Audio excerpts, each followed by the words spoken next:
Narito na naman tayo para sa isang napaka-sweet at nakakakilig na love story nila Kalingap Edu at Ate Viancy. Sulat mo ay aking makilala at kung ano ako'y tanggap. Para sa pagpapatuloy ng ating love story ay may pinuntahan na naman ngayon ang EDC Love Team nang hindi pa nila napupuntahan dati.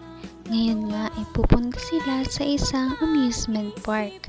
Nakaka-excite talaga dahil ngayon lamang sila pupunta sa ganitong uri ng lugar, kaya marami tayong masasubaybayan na kilig moments at ano kaya ang mga may experience nila sa lugar na ito.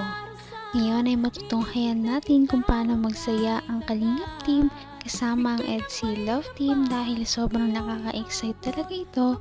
Kaya naman ito ang mga nangyari sa amusement park na kanilang pinuntahan.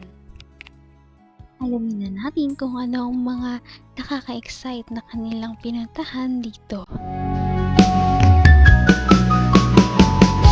Ang nice ko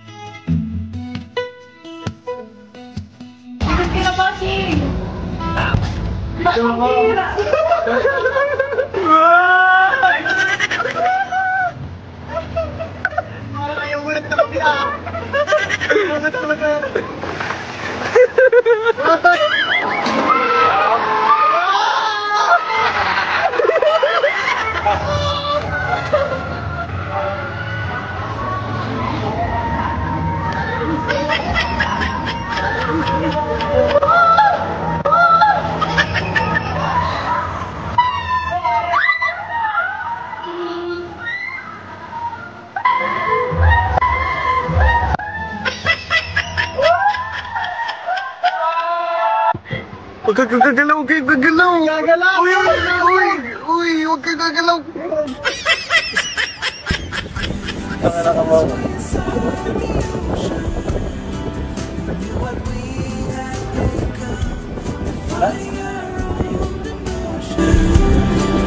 Pretending that was our own, couldn't embrace the notion.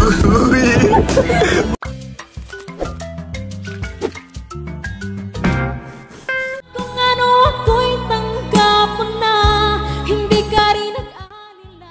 Ngayon lamang natin nakita ang EDC Love Team na sumakay sa isang ride na ganito, kaya naman nakakatuwa dahil parang mas nagiging close na sila sa isa't isa dahil sa outing na ito. Pasilip lamang yan, ngunit tignan natin kung paano sila nakapunta dito. Maalam na muna. Maalam sa inyo. At magpapakalayo-layo po muna. Pasensya na guys.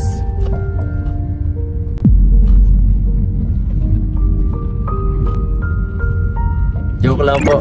Maano po ako mga kalingap.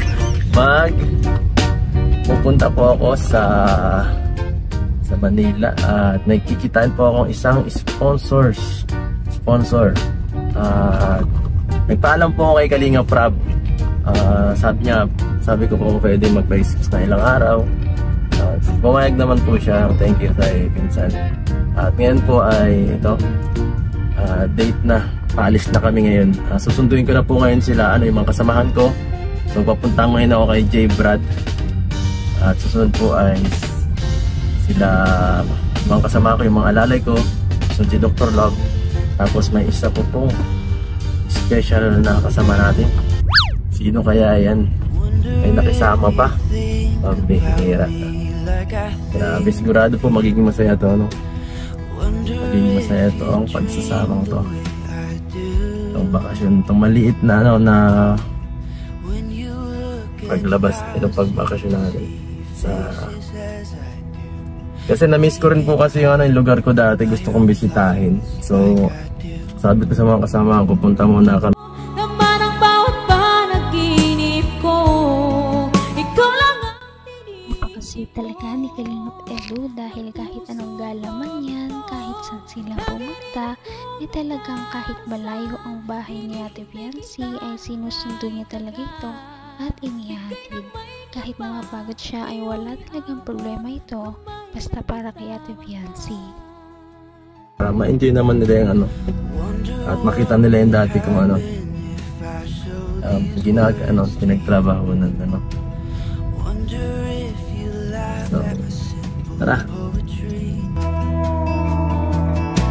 Or even worse, would you look at me with pity in your eyes, saying I'm great, and that you would like to be my friend? Yeah, mga vlogger! Mga vlogger idol! Tara na! May special mission tayo!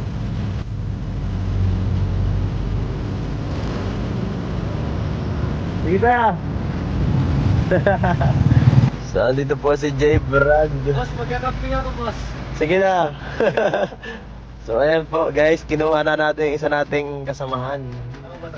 Sige na, ay dyan mo na lang at maano tayo. Ibang sasakyan natin mamaya. Anong sakyan? Dr. Love. So, sinundo ko na po ang isa nating kasamahan. Ano nararamdaman mo, Jabe? Excited ka na ako rin. First time natin ito makalayas. Tapos sa ngayon na lang ito makakatanto. Ako din excited na ako. Makakabalik ako sa dati kong lugar. So ako rin, doon ako pinanganak. Ay, doon kang pinanganak. Ayos. Sabi ko, paglay mo. Hanggang wakas ay tayo ng dalawa. Palagi kang naman ang isip ko. Naman ang bawat Maraming panaginip kasama sa isang ko. trip. Ikaw lang ang Sa mga tinitibok ibang part ng ng puso ko ito. Lagi rin akong magdarasal. Kaya ito ay abangan natin kung ano ang mangyayari sa kanilang Bigay trip. ng may kapal. Nasa na kaya si Ate Viancy? Kamay na kita. Excited ka na ako rin. First time natin ito makalayas. Tapos sa ngayon na lang ito makakatanto. Ako din excited na ako. Makakabalik ako sa dati kong lugar. So ako rin, doon ako pinanganak. Ay, doon kang pinanganak. Ayos. Sabi ko, paglay mo po, magasay ko. Lord, sana isama ako, Lord. So, kasama na si J-Pad para maging masaya. So, ito po, binablog ko kasi sabi ni Kalinga Prab, Yes. hindi makakapag-vlog ng EDSI. Kaya, ang plano sana is iwan si Viancy. Ang sabi ko naman, ay, kasama si Viancy. Paano yan? So, ang sabi ni Kalinga Prab, mag-vlog na lang tayo ng EDSI. Sa mag-mission na lang, ano na natin. Parang kakaiba yun. Akong director ngayon eh. Tara, sundin natin siya. Tara, sa SM daw siya eh. Sundin na natin. Sundin ba? Uy, pamilya! Sige, dito sarap. Oy, kikilig-kilig yun oh. Ay. Kita niya agad si Viancy guys. Ay, grabe. Hey! Ay, pambira. Naka-jacket guys. Sino yung naka-jacket yan guys? Parang Lilingapin natin yung pasado yun sa Kalingap Angel. lipat na ako ba sa upuan? Excited na excited talaga si Kalingap Edward dahil makikita niya na naman ngayon ang kanyang wifey at hindi lang niya makikita dahil makakabanding niya pa ito sa pagpunta nila sa isang amusement park. Kaya nakakatawa dahil sobrang abangan talaga kung ano ang kanilang mga ginawa doon. Yan inyong malalaman sa ating susunod na video. Napaka-sweet talaga nila at napakabait ng tambalang ito kaya maraming sumusuporta. Kaya naman, sana ipatuloy natin silang suportahan at mahalin si Viancy, si Kalingap Edu at ang Kalingap team. Yun lamang at maraming salamat sa panonood. Abangan natin kung magkakatuluyan ba talaga si Kalingap Edu at Viancy. Hanggang sa muli. Bye! Ngayon'y abot